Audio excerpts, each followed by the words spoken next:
Magpapatikim tayo ng shake sa mga friend ko.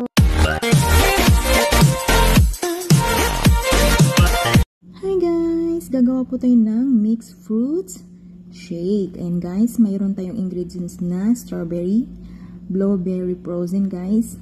And then, mag-a-add po tayo ng mango frozen. And guys, and then, pagkatapos niyan, mag-a-add lang tayo ng counting condensed milk. Nestle condensed milk. Kaunti lang guys kasi matamis na po yung mga fruits natin. And then, mag-a-add po tayo ng ice cubes. Ayan. And then, pagkatapos pwede na natin siyang i-blend. Ayan guys. Ready na po tayo mag-iinom ng shake. Ayan. At para na rin sa mga kaibigan ko na isa-surprise ko at sasabihin ko sa kanila kung masarap ba yung ginagawa kong shake. Ayan guys.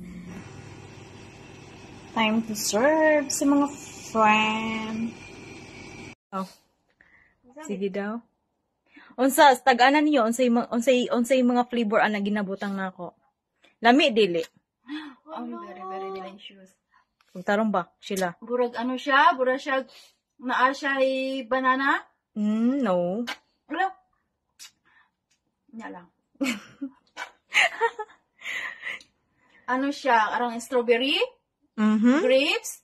No, they grapes. Hapit-hapit na sa grapes. Apple? No. Dili nakalimot po ato. Pareha siya color. O kabalo ka sila. Gan nakalimot po ato. Pareha siya color sa grapes pero dili siya grapes. Gagmay kayo siya. Nakalimot po ato unsa to. Lami. Lami. Di unsa to siya te? Blueberry. Nagbutang ba ko kuan ba kanagaling mango na frozen, o di ba? Very very nice. Mashallah. Thank you Ate Mary. Ba nag-effort nagbitbit nga. Try na kong tawagan si itong no.